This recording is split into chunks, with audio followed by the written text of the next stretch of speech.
عبید اللہ بن حارث بصری نے کہا کہ ابن عباس رضی اللہ تعالیٰ عنہ نے ایک دن ہم کو جمعے کا خطبہ دیا۔ بارش کی وجہ سے اس دن اچھی خاصی کیچڑ ہو رہی تھی۔ مؤذن جب حی علی الصلاۃ پر پہنچا تو آپ نے اس سے یہ کہنے کے لیے فرمایا کہ لوگ نماز اپنی قیام گاہوں پر پڑھ لیں۔ اس پر لوگ ایک دوسرے کو دیکھنے لگے۔ ابن عباس رضی اللہ تعالیٰ عنہ نے کہا کہ اسی طرح مجھ سے جو افضل تھے انہوں نے بھی کیا تھا، اور اس میں شک نہیں کہ جمعہ واجب ہے۔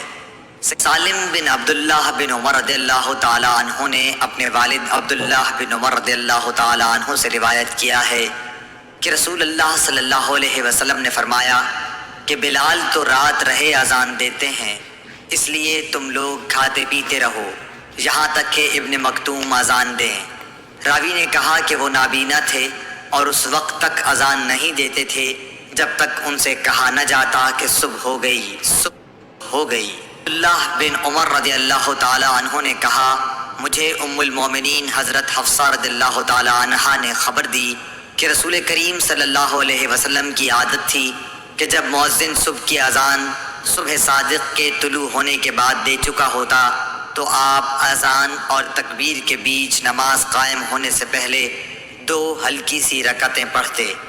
عبد الرحمن بن عوف نے حضرت عائشہ صدیقہ رضی اللہ تعالی عنہا سے روایت کیا ہے کہ نبی صلی اللہ علیہ وسلم فجر کی اذان اور اقامت کے درمیان 2 ہلکی سی رکعتیں پڑھتے تھے۔ عبداللہ بن دینار نے حضرت عبداللہ بن عمر رضی اللہ تعالی عنہ سے روایت کیا ہے کہ رسول کریم صلی اللہ علیہ وسلم نے فرمایا دیکھو بلال رات رہے میں اذان دیتے ہیں، اس لیے تم لوگ سحری کھا پی سکتے ہو جب تک ابن ام مکتوم اذان نہ دیں۔ ابو عثمان عبد الرحمن نہدی نے عبداللہ بن مسعود سے روایت کیا ہے، انہوں نے نبی کریم صلی اللہ علیہ وسلم سے کہ آپ نے فرمایا کہ بلال کی اذان تمہیں سحری کھانے سے نہ روک دے کیونکہ وہ رات رہے سے اذان دیتے ہیں، یا یہ کہا کہ پکارتے ہیں تاکہ جو لوگ عبادت کے لیے جاگے ہیں وہ آرام کرنے کے لیے لوٹ جائیں اور جو ابھی سوئے ہوئے ہیں وہ ہوشیار ہو جائیں۔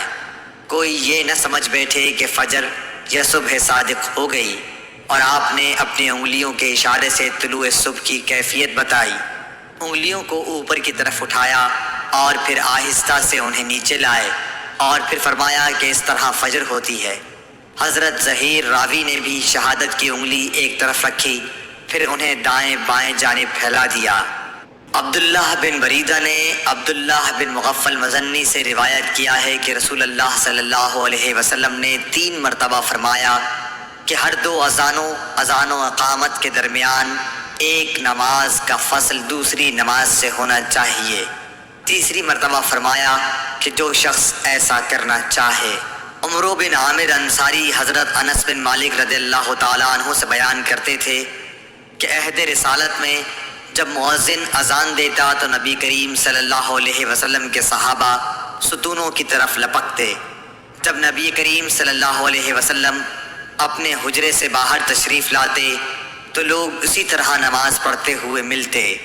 یہ جماعت مغرب سے پہلے کی 2 رکعتیں تھیں اور مغرب میں اذان اور تکبیر میں کوئی زیادہ فاصلہ نہیں ہوتا تھا، اور عثمان بن جبلہ اور ابو داؤد طیالسی نے شعبہ سے اس حدیث میں یوں نقل کیا ہے کہ اذان اور تکبیر میں بہت تھوڑا سا فاصلہ ہوتا تھا۔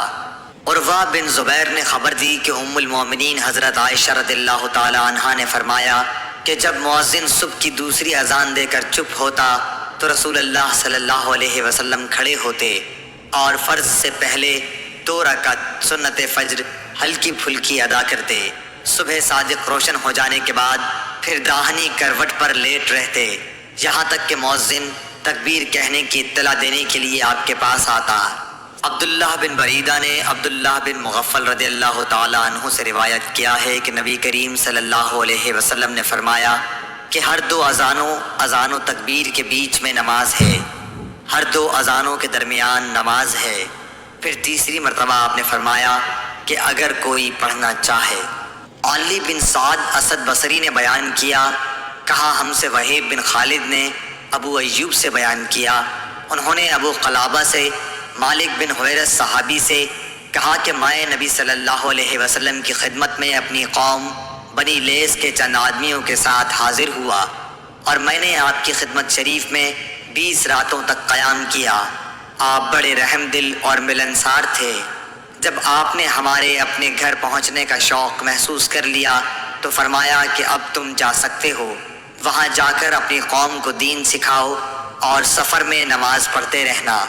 جب نماز کا وقت آ جائے تو تم میں سے ایک شخص اذان دے اور جو تم میں سب سے بڑا ہو وہ امامت کرائے۔ حضرت ابو ذر غفاری رضی اللہ تعالیٰ عنہ سے روایت ہے، انہوں نے کہا کہ ہم نبی کریم صلی اللہ علیہ وسلم کے ساتھ ایک سفر میں تھے۔ مؤذن نے اذان دینی چاہی تو آپ نے فرمایا ٹھنڈا ہونے دے۔ پھر مؤذن نے اذان دینی چاہی تو آپ نے فرمایا کہ ٹھنڈا ہونے دے۔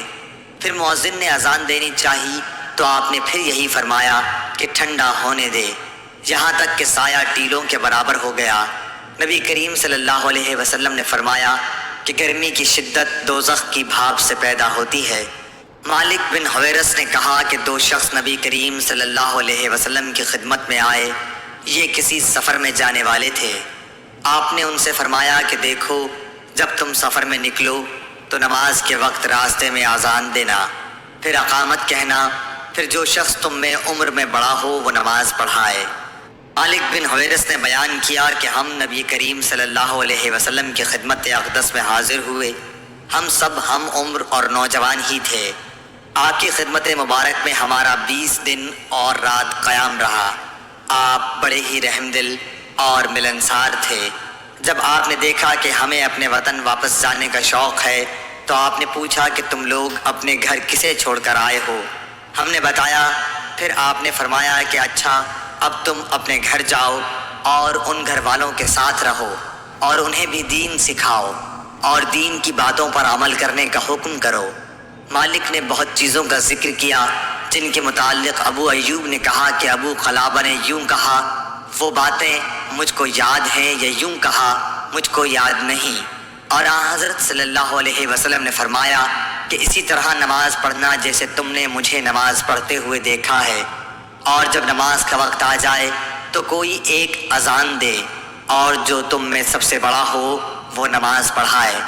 نافع نے بیان کیا کہ عبداللہ بن عمر رضی اللہ تعالیٰ عنہ نے ایک سرد رات میں مقام زجنان پر اذان دی، پھر فرمایا کہ لوگوں اپنے اپنے ٹھکانوں میں نماز پڑھ لو، اور ہمیں آپ نے بتلایا کہ نبی کریم صلی اللہ علیہ وسلم مؤذن سے اذان کے لیے فرماتے اور یہ بھی فرماتے کہ مؤذن اذان کے بعد کہہ دے کہ لوگوں اپنے ٹھکانوں میں نماز پڑھ لو۔ یہ حکم سفر کی حالت میں یا سردی یا برسات کی راتوں میں تھا۔ عون بن ابی جحیفہ سے روایت ہے کہ میں نے رسول کریم صلی اللہ علیہ وسلم کو ابطح میں دیکھا کہ بلال حاضر ہوئے اور آپ کو نماز کی خبر دی۔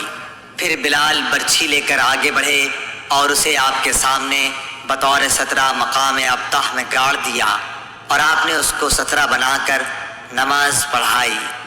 محمد بن یوسف فریابی نے بیان کیا، کہا کہ ہم سے سفیان سوری نے عون بن ابی جحیفہ سے بیان کیا، انہوں نے اپنے باپ سے کہ انہوں نے بلال رضی اللہ تعالیٰ عنہ کو اذان دیتے ہوئے دیکھا، وہ کہتے ہیں میں بھی ان کے ساتھ ادھر ادھر منہ پھیرنے لگا۔